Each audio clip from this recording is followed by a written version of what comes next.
After 4 years of hard work, I was finally recognized as an Italian citizen. But almost immediately, we ran into problems. Traveling through Europe isn't going to change the way we'd hoped it would. There are timing issues, Schengen complications, and my legal path to becoming an Italian citizen requires a lot of changes to our schedule. This is absolutely a celebration, but it's not the finish line. Let's talk through all of the things that we have to untangle.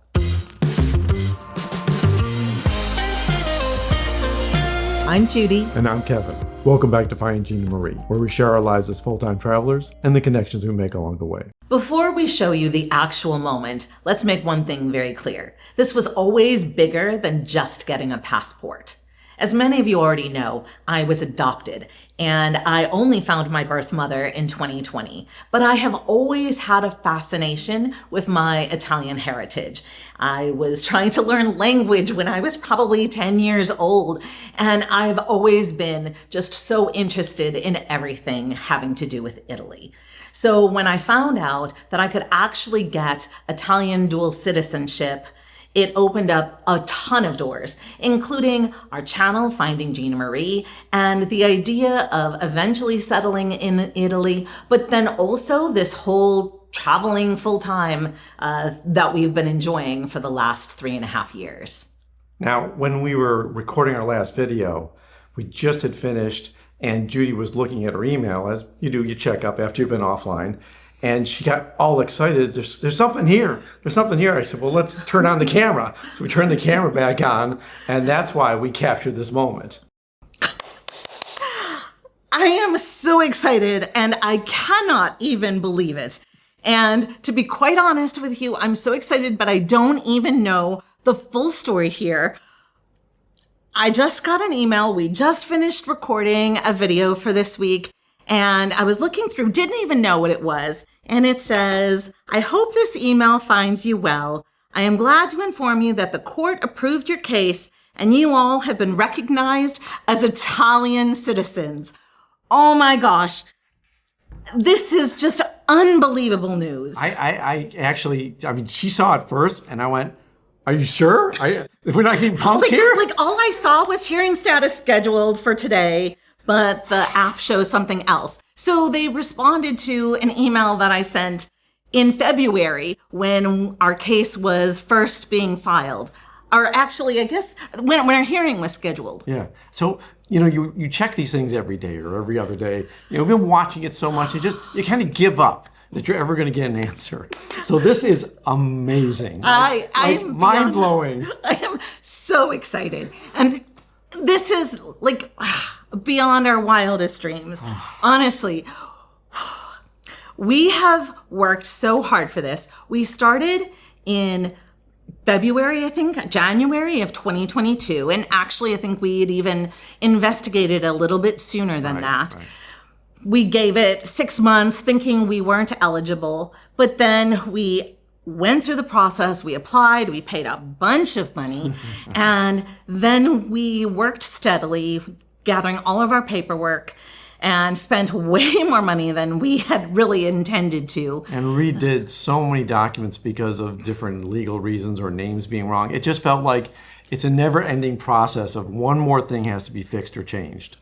And the reality was, by the skin of our teeth, we had filed our lawsuit in mid-March of 2025. And at the end of March, the rules changed in Italy, and we thought that we dodged a bullet.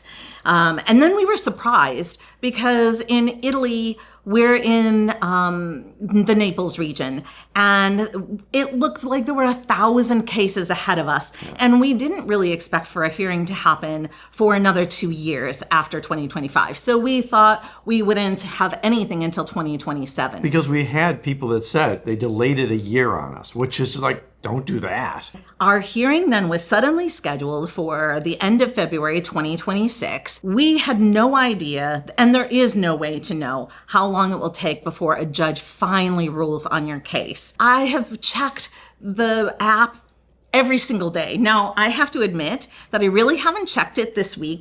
Today's Wednesday, and I haven't looked this week at all. So this is just catching us completely off guard. Honestly, I don't even know what else. I haven't even read the whole email. So it says, I'm attaching the judgment below for your reference. However, the judge only lists your married name and omitted your maiden name, but it's crucial that the final judgment lists both. So they now need to correct the final judgment. And then it says it's going to take 2 months before the proceeding. Some bigger courts can take a little bit longer. During Italian law, during these months, parties are allowed to file an appeal and dispute the decision. Well, obviously, when we won, we're not going to appeal. Dispute anything. Just go for it. So basically, the idea is that this judgment and all of the documentation then goes to the Napoli court as part of our permanent record. It's a great permanent record. It's an Italian permanent record. And I'm telling you, I'm reading this as like you're hearing it the first time I am. Now, the downside is that Kevin actually has to then, after all my paperwork goes through, then he has to begin the painstaking process of pulling together all of the documentation so that he can get dual citizenship as well. And one of us needs to take an Italian test to be able to speak Italian. Other people in this view that you see are already set to go. Well, we're just so excited. Oh my gosh. This is just amazing. This is, it was not, I mean, I was so excited. She picked up her phone and screamed. And I'm like, what? We made it. I'm like, what did we make? What really? I was looking for being punked. I really didn't. It's been so long. This has been the absolute best news we could have ever gotten. Oh my goodness. And our daughter's going to be so excited. Yes. She's been bugging us for the past 4 years. Yes. Gosh. Excited beyond belief. This has been a dream come true. And a reason to exhale. Because, you're holding your breath, hoping nothing went wrong. Or hoping that they just don't say, you know what? Forget it. We're not doing this. But the thing is, we would never be living this lifestyle as full-time travelers if we didn't originally think, oh, wouldn't it be cool to see if we could become Italian dual citizens and eventually retire to Italy. It is what spurred on all of the things that we are doing in our lives right now. And I just can't even believe that we're at the end of this particular point in our journey, which really is a beginning. And just to be clear, this doesn't mean we're stopping full-time travel. This means that we just have more options.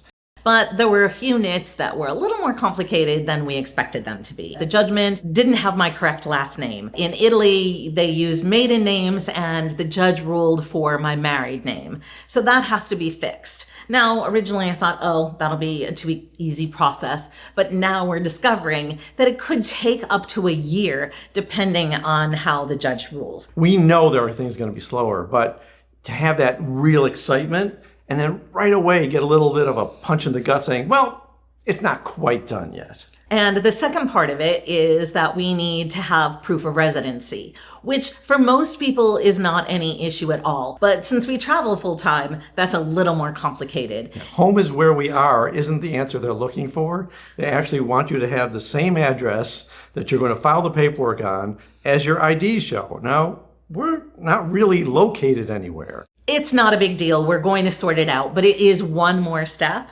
that is going to take a little bit of time. So let's be clear. Judy is an Italian citizen. That's true.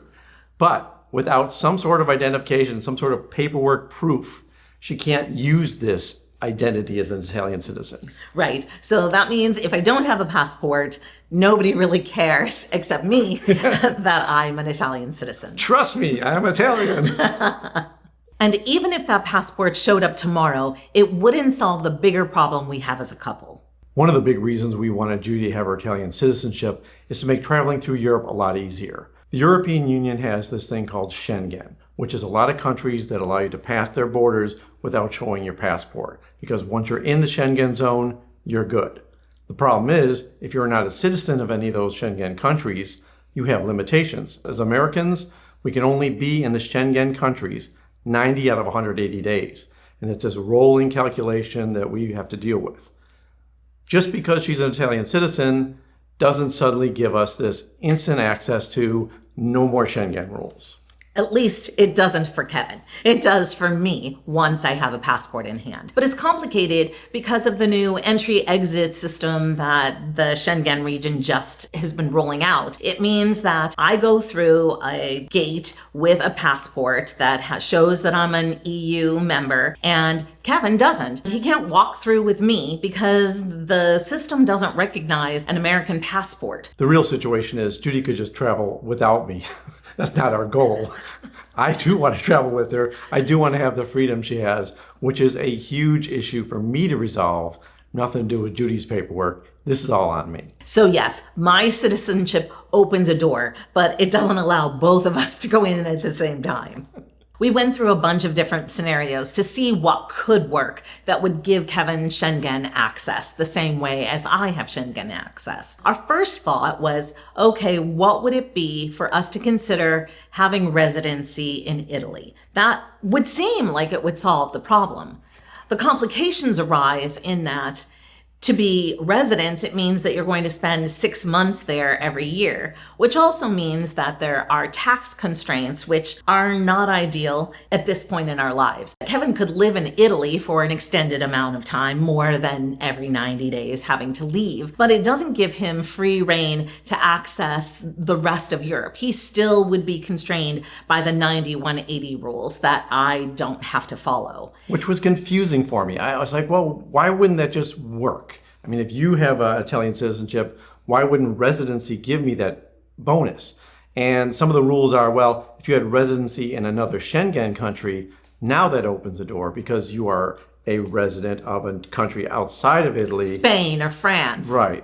And that would open up all the Schengen restrictions for you. They would go away. But that means another country we have to deal with. And that's just, again, another complication we don't want to go through right now. Well, because the point is, if you're a resident of, let's say, France, then you have to follow their French residency rules, which often have a minimum amount of time that you have to live there. Yep. You have to follow French tax laws. And so you're spending a lot of money to become a resident, and that has something that you have to renew every year. I thought Judy had given me the golden ticket, and she was just dangling up there, and it's a fake, because there's a lot more stuff we had to consider. And one of the other complications, even with just Italian residency, if something were to happen to me, then Kevin's residency would be at risk. And if we want to retire there eventually long term, he needs to be able to stay in there forever, regardless of whether I'm there or not. So residency does not equal citizenship. If she goes away, I gotta get kicked out of the country. Or you have to follow a lot of residency rules that you may not qualify for. So what's on me now is going through the process of citizenship by marriage, which takes several steps to get done. And it's very time consuming. So after all of the paperwork is submitted to the Italian courts, it takes up to 2 years, and they can also extend it to a third year before they even give a ruling. And the big complication is, before I can submit any paperwork for citizenship, I have to pass a language test, a B1 level citizenship language test, which means I have to know Italian at a B1 level. So because we knew that this was an eventuality for us, we went ahead and started working with Duolingo for 3 years until we realized this really was never going to get us to fluency. And we have not been practicing our Italian well enough. So the idea is we have to solve this problem really quickly so we can get this process started. And if there wasn't already enough urgency, it's compounded because the Italian courts have a bill in front of it that they haven't ruled on yet, but could require a condition of citizenship by marriage to have a certain amount of time, up to 3 years perhaps, where the spouse is living in Italy. Right now, it hasn't been decided. But it could, and that would change everything for us. We know these problems happen. We're watching them in real time. We're saying, let's not take any chances with any of this. Yes, we want to be as speedy and efficient with our time as we possibly can. But we're full-time travelers, so that adds a whole wrinkle to the way we live our lifestyle. And that's not the only friction. To get a B1 certificate takes at least 300 hours of language learning. So how do we solve that efficiently and quickly? We know the best way to learn language is to be immersed in it. I think when we were envisioning it, we were thinking a month or two and really just giving it some focused time. We were pausing some of our travel, but we weren't really thinking 3 months. So we weren't thinking that we were needing to learn enough to pass an exam for B1 fluency. Now, let's be clear, I don't need to pass the exam. As an Italian citizen, you don't have to speak Italian, but because we want to eventually live there, I'm as invested in learning the language as Kevin is. Well, that's just it. We want to be Italian. We want to speak Italian. We want to do all the things that we would do as a local. We don't want to be expats in Italy. So the idea of learning the language was great, but now there's tension. I have to take a test. But before we can go to Italy and even think about taking an immersion course, we have to be outside of Europe for the next 3 months. Right now, we're in South Africa and we'll be here for 3 months. But the first opportunity really that we have to be back in Italy because of some of the other travel plans that we have is mid-November. Now, of course, if you know us, you know that we're booked through 2030 for all of our travel plans. So this has required us to make a lot of changes in our schedule in order to accommodate language. Rescheduling things is always tricky, but thankfully we put all our travel plans in Voyage Vault, and that's been a real asset to us. We can change plans, we can change reservations, we can see where we're planning to go, move things around. Having all that in one place makes life so much easier for travelers. You can try Voyage Vault free for 2 weeks by clicking the link below or scanning the QR codes on the screen. We've already had to make a few changes for 2026, but this is a huge one. So originally we were planning to be in India and Sri Lanka. We're having to ditch Sri Lanka, but we are moving India to the end of next year. We're really excited about it, so it really was a bit heartbreaking to have to move it in the first place, but it's the right thing to do. Getting Italian citizenship is such a big thing. We really need to prioritize it. So if we wanted to make this work, we figured we needed to come up with a different plan. And that means to be in some place in Italy that we really like, but that also will give us easy access to explore more of Italy, but also more of Europe. There's a ton of different places that offer language immersion courses, but they're very different. Some of them are geared to a university level, and other ones are geared to just really learning the language. Is there one geared to old folks? I'd like to think that the ones that are geared to small groups are going to help us more with what we're trying to do. We ended up choosing to be in Verona, a place that we've been to many times and really enjoy. And we ultimately settled on a language course called In Class, which has an intense program that I think is going to suit us well. It's 5 days a week, Mondays through Fridays, from 9 a.m. till 1 p.m. And it also has the ability to take different kinds of classes where you are out in culture and experiencing life in Italy, which will also give us additional immersion, but done in Italian, not English. We've never really wanted to do any kind of Christmas markets because it's too cold. And we're not really so excited about being in Europe in winter, but it will give us a chance to do some traveling throughout Europe and also parts of Italy that we haven't been able to explore yet. It's a good excuse to do this in the cold weather because this is our opportunity. Let's enjoy Europe during the winter time. So since we're going to be doing some weekend trips, we would love to hear your recommendations about where in Italy you think we should go. And also if you have any recommendations for Christmas markets outside of Italy as well. And to add to the complexity, there's 3 different types of tests. They all have their own pros and cons, but the one con we're trying to avoid is the one that doesn't give us the results for 6 months. That would just shake everything up. The complication with having a B1 test is that you can't just take it as soon as you think you're ready to pass it. It's only offered a few times per year, maybe 6 times in Italy, but throughout the rest of the world, it's only offered 2 or 3 times. And it may not be when we're in that particular place. So it comes back to alignment again. We have to not just schedule the test, we have to schedule where we're going to be, and they have to overlap, which means extra planning. Well, and it's complicated because it may not work out. Ideally for us, because we're in a rush, we'd want to take a test in April.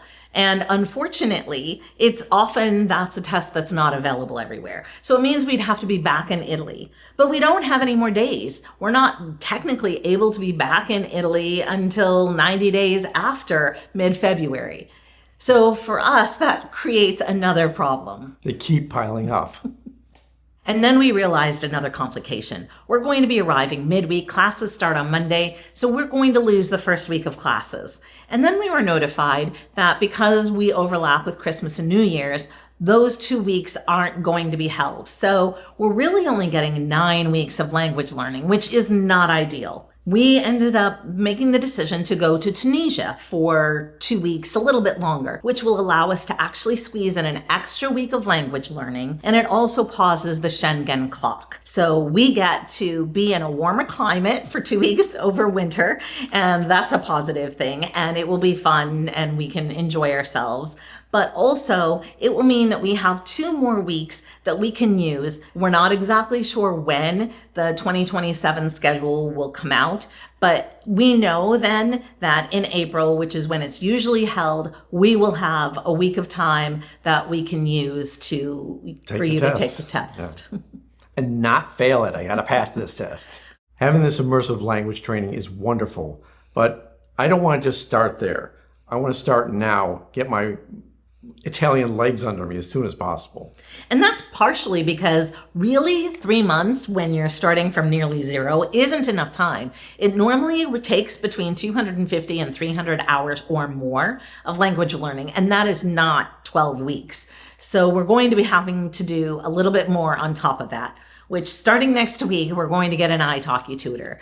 I've had one in the past, and although I've enjoyed it, it is a lot of work. But at this point, we want to do everything possible to set ourselves up for success. We have to. I mean, this is a big opportunity and we can't blow it. So if you think that getting citizenship somewhere in Europe will automatically solve your Schengen problems, hopefully you realize now that it does not. So that brings us back to the main question of what does Judy's citizenship give us?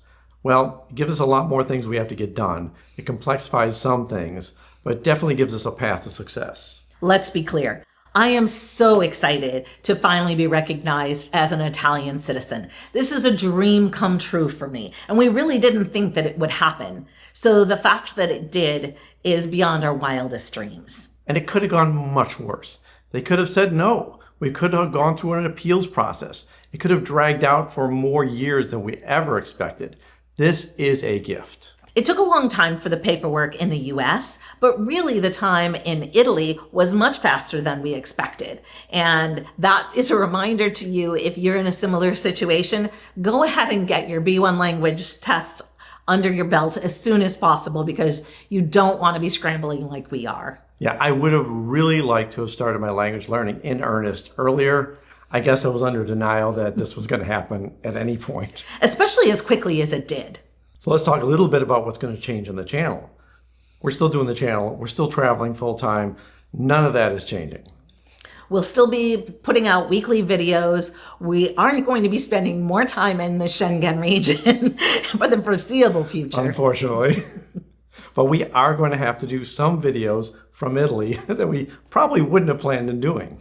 So we really hope that you enjoy learning more about Italy, and we're excited to be bringing you more of it. At this point, we're still not prepared to live in Italy full time, although that is somewhere in our distant future, but it's not today. And we're also not planning to live anywhere else in Europe for any extended period of time. Frankly, it's hard to even think of living in Italy for 3 months. I thought that would be a dream when we started this. Now it feels like a restriction. I like traveling. I like new places all the time. 3 months in one spot, we haven't done that yet, ever in our traveling. But I am really excited about learning Italian and having that skill under our belts and continuing to develop it, even once you have your B1 certificate. So many of you have been encouraging and supportive of us throughout this entire process, and we are really appreciative of all of you. Thank you for sharing this milestone with us. And thank you for sharing your stories and everything else. Please feel free to share more stories because we'd love to hear about these successes you've had. Since we've talked so much about Verona in this video, we think you'll really want to watch our video from Verona and Lake Como next. We spent time there with our daughter, and we think you'll really enjoy it. Thank you so much for watching. If you haven't already subscribed, we'd love for you to do that. And remember to wander more, worry less, and bring a passport. Until next time. Until next time.